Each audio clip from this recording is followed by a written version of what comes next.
અધ્યાય 13 શ્લોક 30। જે મનુષ્ય એ જુએ છે કે બધા કર્મો માત્ર પ્રકૃતિ દ્વારા જ કરવામાં આવે છે અને આત્મા તો સદા અકર્તા છે, તે જ સાચા અર્થમાં જુએ છે। આ શ્લોક આપણને જીવનનો એક અત્યંત ઊંડો રહસ્ય સમજાવે છે। કર્મો થાય છે, પરંતુ આત્મા કરતા નથી।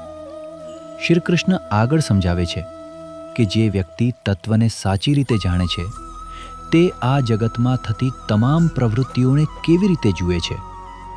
તે સમજે છે કે બધા કર્મો માત્ર પ્રકૃતિ દ્વારા જ થાય છે। આત્મા ક્યારેય કરતા નથી। શરીર, મન, બુદ્ધિ અને ઇન્દ્રિયો પ્રકૃતિના સાધનો છે। આ સાધનો જેવા હોય તે પ્રમાણે કર્મો પ્રગટ થાય છે। જો મન અશુદ્ધ હોય તો જીવનમાં અશુદ્ધ વિચારો અને કર્મો દેખાય। જો મન શુદ્ધ હોય તો જીવનમાં સદકર્મો પ્રગટ થાય।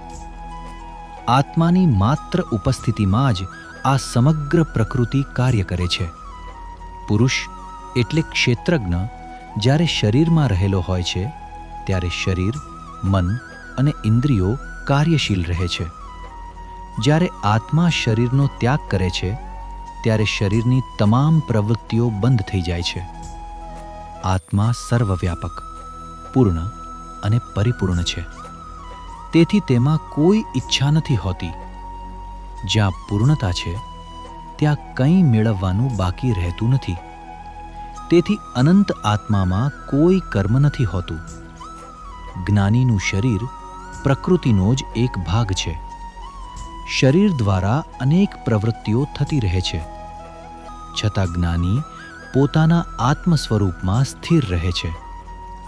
શરીરના કર્મો તેની આંતરિક શાંતિને સ્પર્શતા નથી।